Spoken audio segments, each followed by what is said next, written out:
y su fundamento, discipulando alabanza profética y predicando, edificando a los santos y la obra del ministerio, hombres nuevos, limpios y llenos de su Espíritu Santo.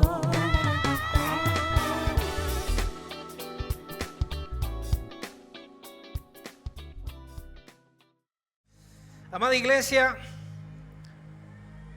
primeramente gracias por estar aquí en este nuevo comienzo de nuestra preciosa iglesia Epicentro.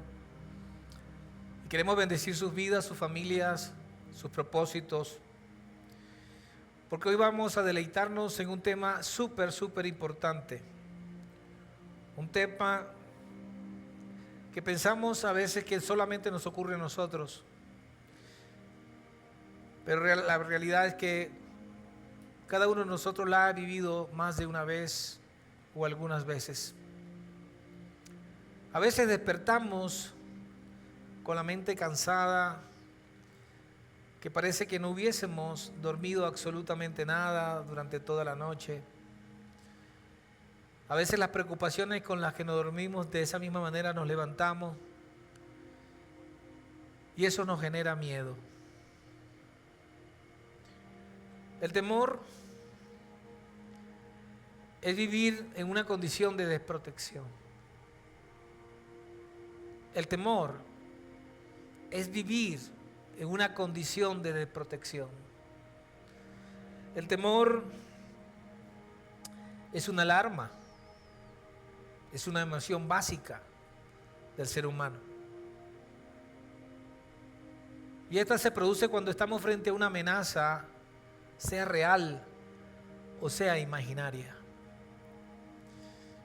El temor es esa alarma útil que nos advierte del peligro. Pero cuando esta alarma está activada todo el tiempo, se convierte en una ansiedad, en inseguridad, en soledad, hasta llegar a hacernos esclavos emocionales, hasta llegar a la esclavitud emocional. Y quiero que me pongan muchísima atención, porque Dios nos va a hablar el día de hoy. Quizás esta palabra te haga rema en tu vida, porque uno de los temores más inquietantes del ser humano es el miedo a quedarse solo. Y aunque lo ocultemos y lo disfracemos de valentía, se nota a la distancia. El temor tiene su origen en la exposición sin protección, como la figura de un padre ausente o la orfandad emocional y hasta espiritual. Ese vacío marca profundamente nuestra vida y genera en nosotros desconfianza, soledad, baja autoestima, ansiedad, inseguridad, dificultad para confiar en la gente que nos ama y que te puede o que nos puede ayudar hasta llegar a sentirnos lejos de Dios.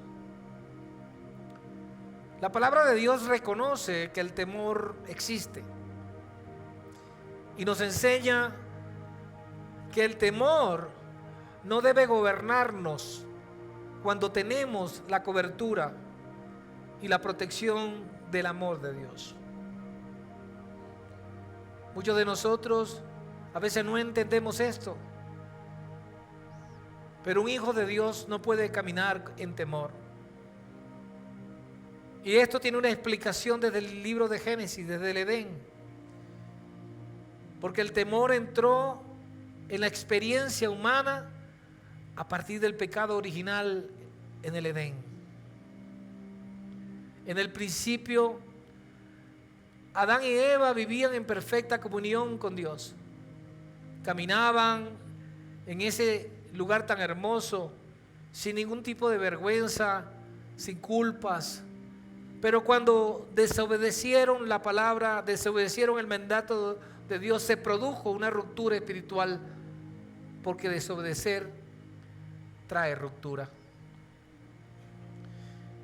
Y yo quiero que leamos en el libro de Isaías, capítulo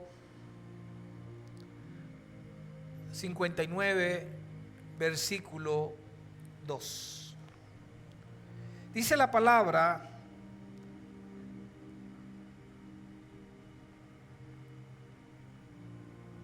vamos a leer del versículo 1 aquí.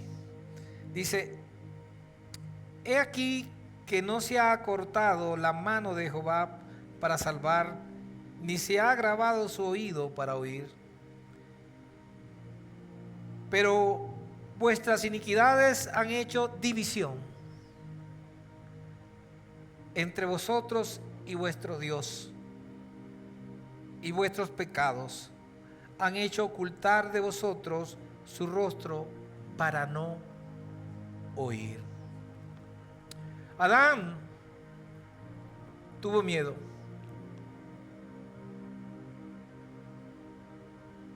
Y ese fue el primer registro en la Biblia. Lo podemos buscar en el libro de Génesis, capítulo 3, versículo 8 y 10. Y quiero que pongan mucha atención en la secuencia de los versículos, porque de esta manera podemos entender el mensaje y de decisiones que tenemos que tomar en el ahora y en el ya. En Génesis 3, versículo 8 al versículo 10. Y Adán y Eva oyeron la voz de Jehová Dios, que se paseaba en el huerto al aire del día. Y el hombre y su mujer se escondieron de la presencia de Jehová entre los árboles del huerto. Mas Jehová Dios llamó al hombre y le dijo: ¿dónde estás tú? Y él respondió: oí tu voz en el huerto y tuve miedo, porque estaba desnudo y me escondí. Compartía con los discípulos mucho más temprano en el día de hoy y hablábamos de esa desnudez. Nos has enseñado en la iglesia que fueron abiertos los ojos de Adán y de Eva. Pero es contradictorio, porque cuando Dios puso a Adán y Eva, los puso con los ojos bien abiertos para que disfrutaran toda la creación.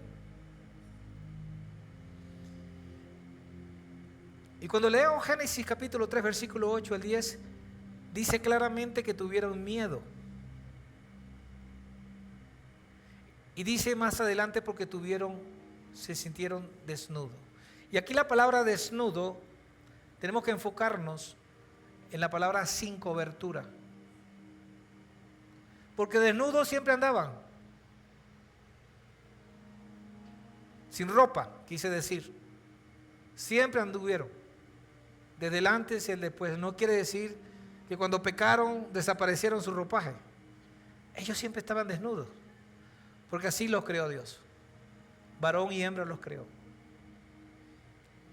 Pero Adán tuvo miedo. Y fíjense una cosa. Dios no llamó a su mujer. Dios llamó a Adán. Y le pidió cuentas. Y le dijo: ¿por qué te escondes? Adán y Eva no se escondieron porque estaban literalmente sin ropa.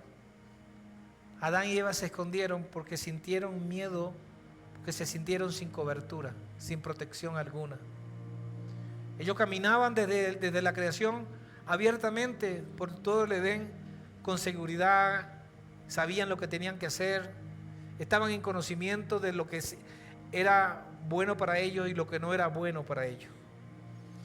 Desde entonces el temor se convirtió en un arma de Satanás. La confianza que había en ellos antes de pecar se transformó en inseguridad. La comunión en separación. La libertad se convirtió en esclavitud. Y de ese momento es el arma que Satanás usa para mantenernos desviados de la gran verdad. Y es la misma arma que usó con Adán y Eva. ¿O acaso Adán y Eva no sabían lo que tenían que hacer? Satanás quiere destruir y mantener en esclavitud a la creación de Dios, diciéndoles a ellos y a nosotros que seguimos desnudos. Llámese desnudo, sin protección alguna. Pero tuve una inquietud hoy en la madrugada, mientras oraba por el servicio, mientras oraba por cada familia de la congregación, y mientras estudiaba la palabra para hoy, y me hizo el Espíritu buscar en el origen hebreo la redacción de Isaías 59:2, que ya leímos. Y en el contexto, Isaías 59, si lo puede poner en pantalla, dice: pero vuestras iniquidades han hecho división entre vosotros y vuestro Dios, y vuestros pecados han hecho ocultar de vosotros su rostro para no oír. Aquí no dice que Dios te tapó los oídos. Lo vamos a ver en el contexto original del hebreo. Y el capítulo 1 empieza aclarando que Dios sí oye y te deja oír. Dios sí te salva si tú le escuchas. Y eso dice el versículo 1. El problema no está en el poder ni en su disposición, sino en el pecado del pueblo. Es decir, Dios puede y está dispuesto. Pero el versículo 2 dice que vuestras iniquidades han hecho división en nuestra voluntad de pecar. Y a lo largo del capítulo 3 al 15, lo pueden leer en casa, Isaías describe con mucha pertinencia, describe una sociedad llena de injusticia, violencia y falsedad. Creo que lo que estaba Isaías viendo proféticamente son los tiempos que estamos viviendo ahora. Y finalmente aparece la revelación a través de Isaías con una promesa de un redentor, y lo podemos leer en el versículo número 20, cuando dice que Dios mismo traerá salvación. Y dice proféticamente: y vendrá el redentor a Sión, a su casa, y a los que se volvieron de la iniquidad en Jacob, dice Jehová. E hizo pacto Dios con su pueblo. Vemos claramente cómo el libro de Isaías anticipa el evangelio de Cristo 700 años antes de la llegada de Jesús. Cristo fue ese puente que quita la barrera del pecado que había cometido desde el Génesis el hombre. Y podemos leer en Primera de Juan capítulo 1, dice que si nosotros confesamos nuestros pecados, Dios es fiel, justo para perdonarnos. ¿Perdonar qué? Nuestros pecados. Y nos limpia de toda maldad. Así que lo que nos está diciendo el Señor aquí son dos cosas. Uno, sí sabemos cuando cometemos el error. Adán y Eva lo sabían.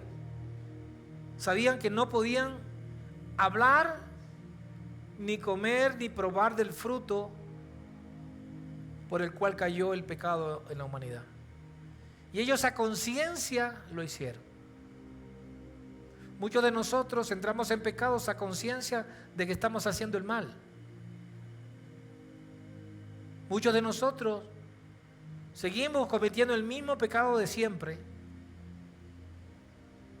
porque somos desobedientes. y lo practicamos como un deporte.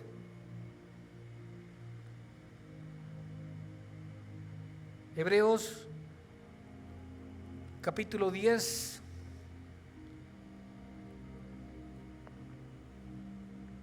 versículo 19 al 25, lo voy a leer diciendo así: hermanos, teniendo libertad para entrar en el lugar santísimo por la sangre de Jesucristo, por el camino nuevo y vivo que Él nos abrió a través del velo, esto es su carne. No solamente nos dice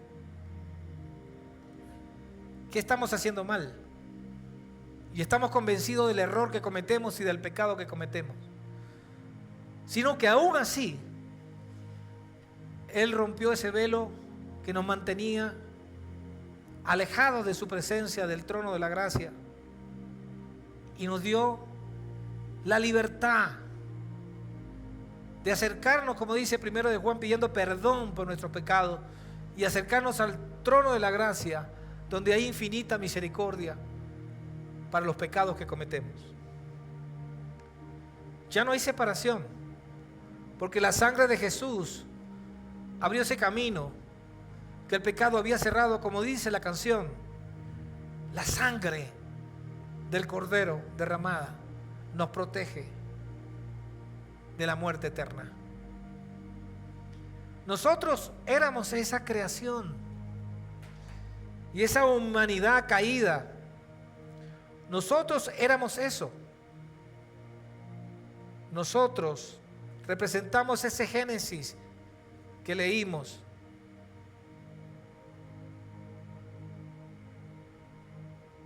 Ese vacío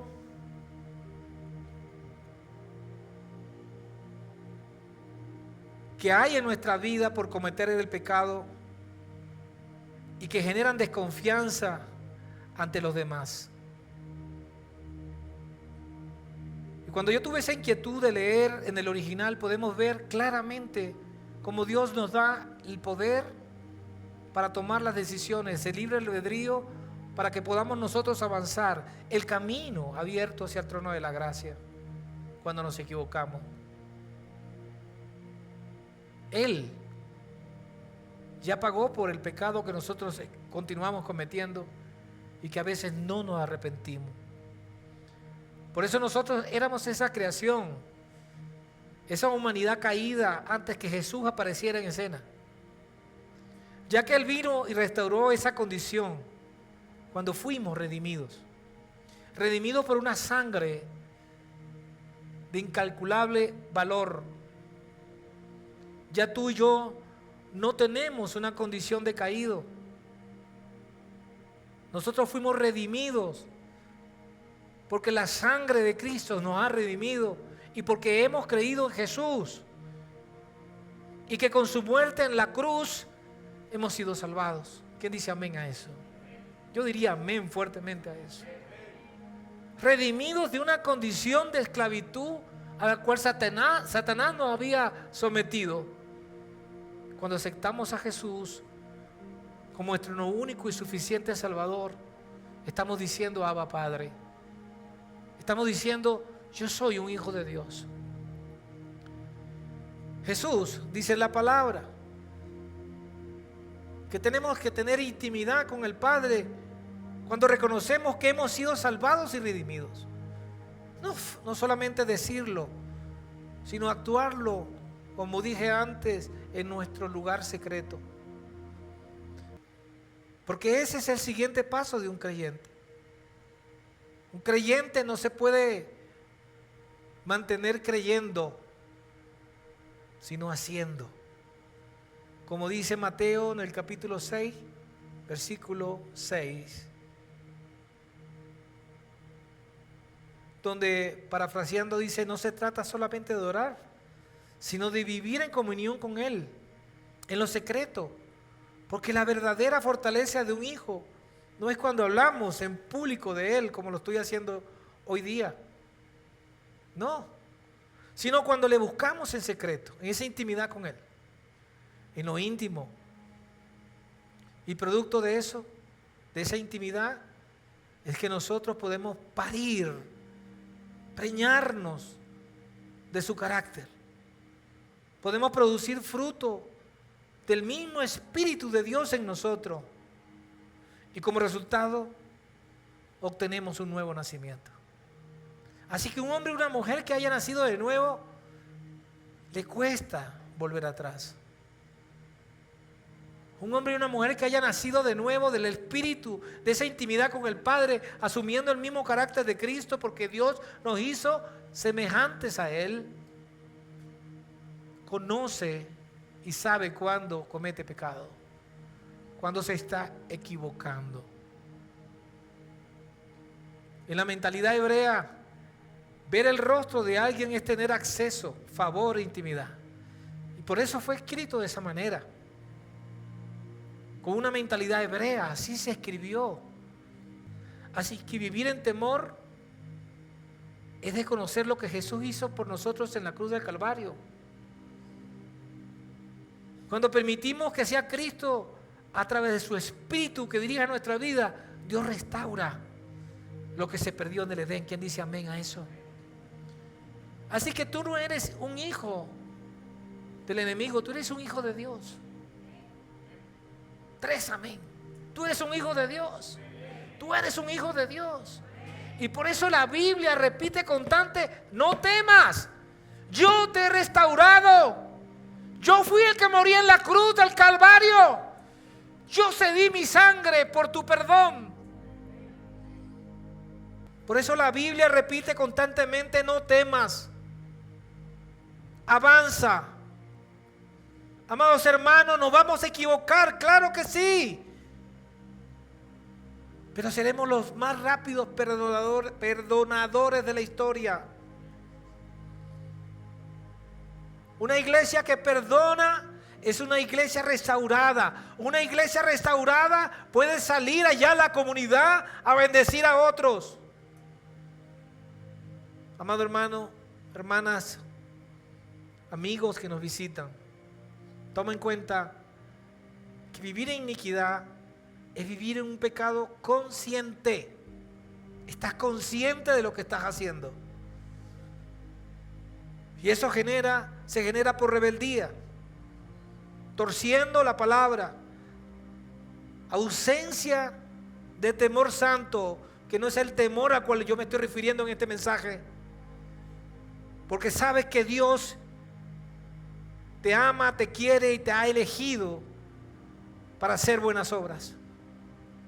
No te ha elegido para ser un mentiroso, no te ha elegido para hacer lo que a Él no le agrada, te ha elegido para hacer lo que a Él le agrada.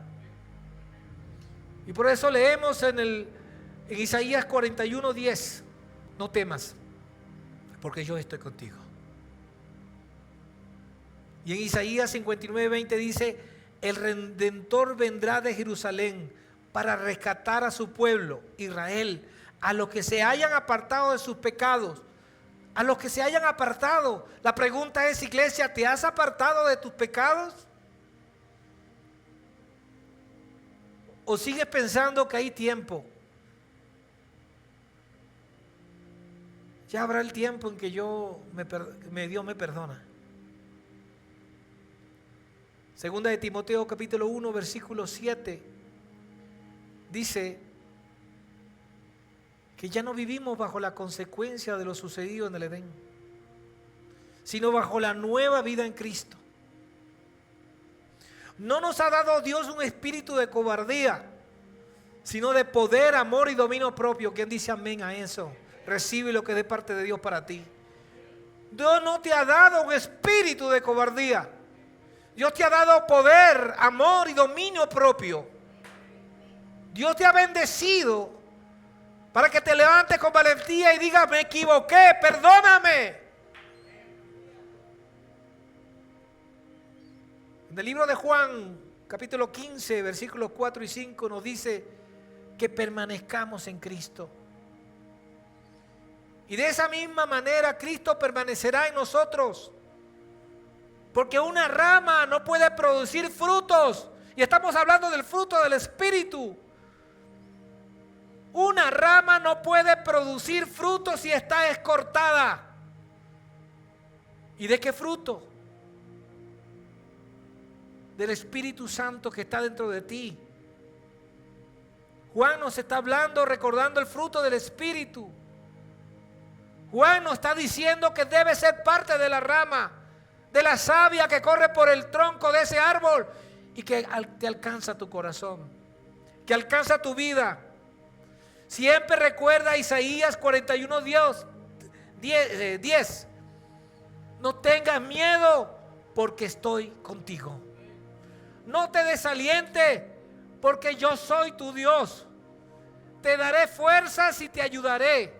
Te sostendré con mi mano derecha victoriosa, dice el Señor. Gloria a Dios. Si es para Dios, déselo fuerte. Póngame atención, iglesia. La orfandad espiritual es negar esta promesa. Y produce una de las mayores heridas en el alma. El no percibir a Dios como Padre o vivir con una imagen distorsionada de Él hace que tu relación con el Padre esté rota. Es practicar lo de Adán y Eva. El Evangelio de Jesús nos da la buena noticia. Ya no somos huérfanos, sino hijos adoptados en Cristo Jesús. ¿Quién dice amén? Hijos adoptados. Acá hay conexión con la canción de la alabanza, la cual escuchamos y cantamos por nuestros salmistas y toda la iglesia, cuando proclama: ya no soy un esclavo del temor, soy un hijo de Dios. No soy un esclavo. Repite conmigo: no soy un esclavo, soy un hijo de Dios. Y esa es una declaración de identidad. Eso eres tú, eso soy yo. Un niño adoptado, recién adoptado, no podía dormir. Los padres felices lo llevaron a su casa, lo llevaron a su nuevo cuarto. Y a la medianoche, el padre oía sollozos. El niño adoptado no podía dormir. Aunque estaba en su nueva habitación con sus padres, legalmente adoptado, ya él sabía, lo habían entrenado. Le diga: estos son tus padres. Hay un proceso de adaptación. Y aún el niño lloraba. Y el padre le pregunta: hijo, ¿qué te pasa? ¿Por qué llora?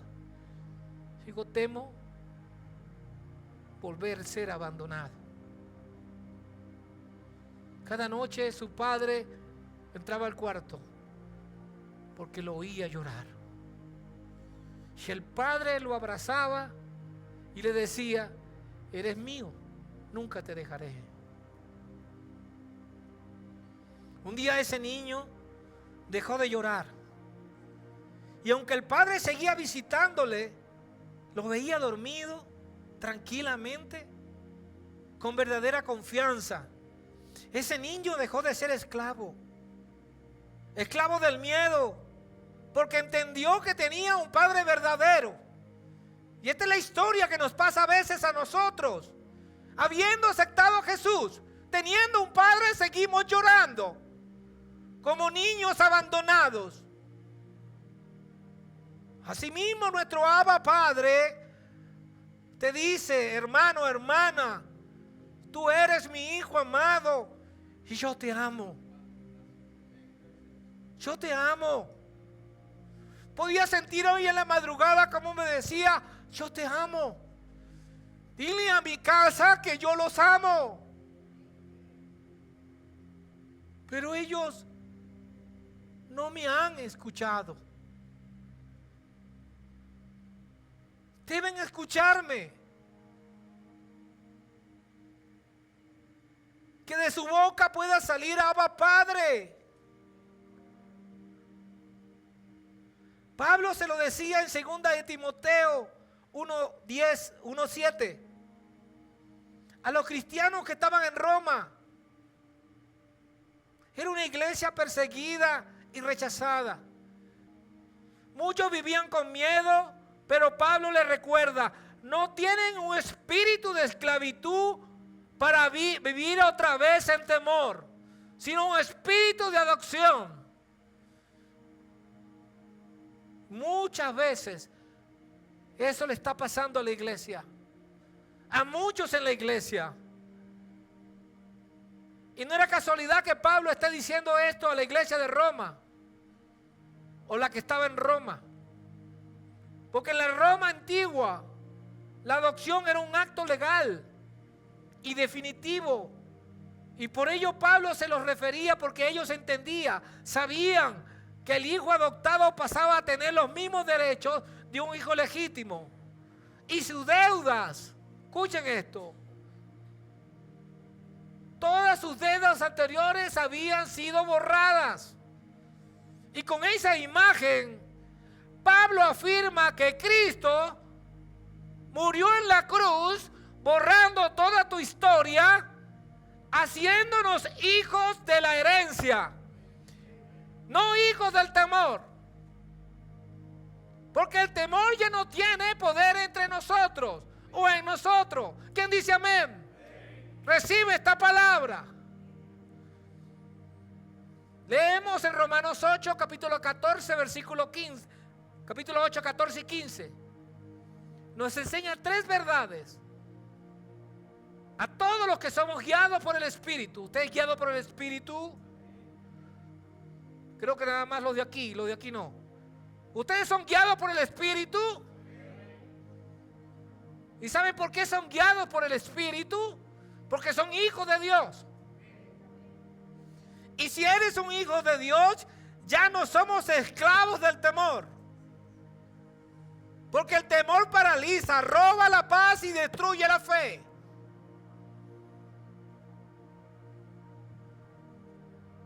Número 2. Somos adoptados como hijos. Dios nos escogió y nos dio una nueva identidad. Y esa identidad es en Cristo Jesús. Fuimos creados a su imagen y semejanza. Perdimos en el Génesis y nos la recuperó en la cruz del Calvario. Cuando aceptaste a Jesús en tu corazón, mire, y tengo que decirlo, cuando aceptaste a Jesús en tu corazón, es para que lo ames sin condiciones. Alguien que está en esta iglesia ya debería estar todos bautizados. La obediencia es el camino verdadero a Cristo, sin condiciones. Porque Él fue a la cruz sin condiciones, por ti y por mí. No le pidas condiciones a Dios. Y número 3, clamamos Abba Padre, palabra íntima que significa papito. Como los sollozos, gemidos del niño adoptado en el ejemplo que vimos. La canción de la alabanza, muy sentida en el espíritu, cuando dice: me envuelves hoy con una canción, melodía de tu amor. Envoltura, cobertura, ropaje. No estás desnudo, no estás sin cobertura. Quita la palabra desnudo como significado de que no tener ropa. Porque Adán y Eva, antes del pecado y después del pecado, seguían desnudos. La diferencia es que antes estaban en cobertura y luego estaban sin cobertura. ¿Lo entiende, iglesia? ¿Quién lo entiende? Ustedes están en cobertura. La cobertura que nos regala papá. Dios nos envuelve en su amor Cuando en Efesios 1, capítulo 4 y 5, dice que fuimos escogidos ante la fundación del mundo. Fuiste escogido. No te trajo una cigüeña. Te trajo el Espíritu de Dios. Y aunque haya vivido en abandono humano, tienes un Padre perfecto que nunca te va a fallar. Somos libres del temor, como dice la canción. Pero también lo dice en Juan 8:36, canciones con propósito. Y nos enseña, así que si el Hijo los hace libres, ustedes son verdaderamente libres. Y es Cristo. Sufrimos consecuencias cuando nos separamos voluntariamente y sufrimos orfandad o abandono. Pero es cuando decidimos irnos de la presencia de Dios. Abandonar el camino que Dios nos ha dado. En esa condición no podemos percibir a Dios como Padre. Por eso Adán y Eva se sintieron desnudos, sin cobertura, sin padre. Como el niño que sollozaba en su cuarto.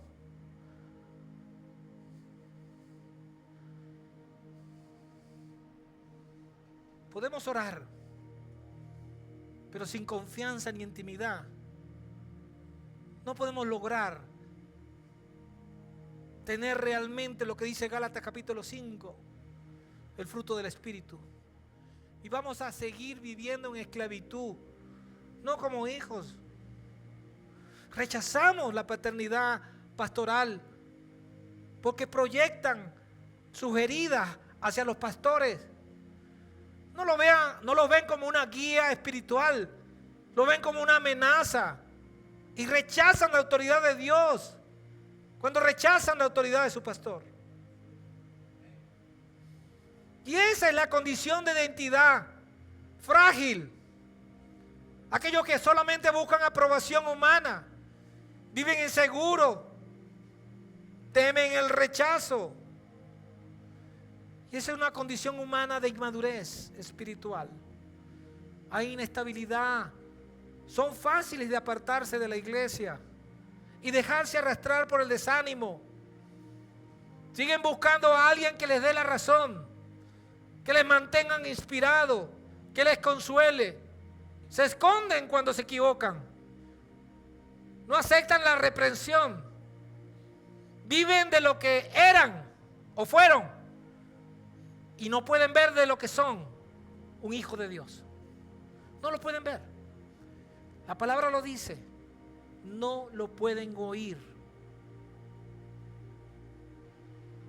El que no supera la orfandad espiritual nunca podrá llamar a Dios Padre con libertad. Y aunque lo intente, vivirá con heridas que lo llevarán a rechazar la paternidad pastoral que Dios puso para cuidarle.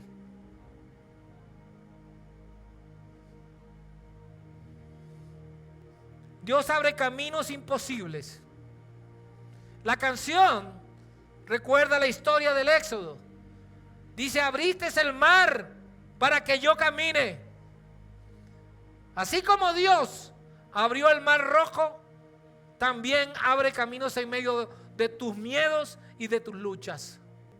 El temor al rechazo se vence cuando dices: Abba, Padre. Ante la inseguridad y el miedo al fracaso, podemos declarar: yo soy un hijo de Dios. Amén. Y cuando la soledad golpea, debemos recordar: no soy huérfano, soy un hijo amado. Número 4, no soy esclavo del temor. Soy hijo de Dios. Y mi Padre me ama.